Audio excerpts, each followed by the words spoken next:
Biz sizga xizmat qilishdan mamnunmiz. Biz o'tgan videomizda oddiy to'g'ri burchakli to'rtburchak shaklidagi uchastkani sotqin chiqarishni o'rgangandik. Endi bu safar uchburchak shaklidagisini o'rganamiz. Kimningdir hovlisi mana shu uchburchak shaklda. Buni biz sotqini chiqarishimiz uchun, misol uchun 3 tarafi mana shunday holatda 40, 50, 70.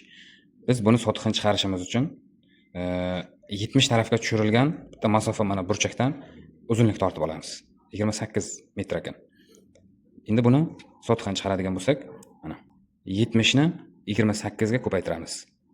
Ya'ni 70 ni 28 ga ko'paytirib 2 ga bo'lamiz va o'sha mahrajdagi sonni yana 100 ni ko'paytirsak, sotix kelib chiqadi, ya'ni 980.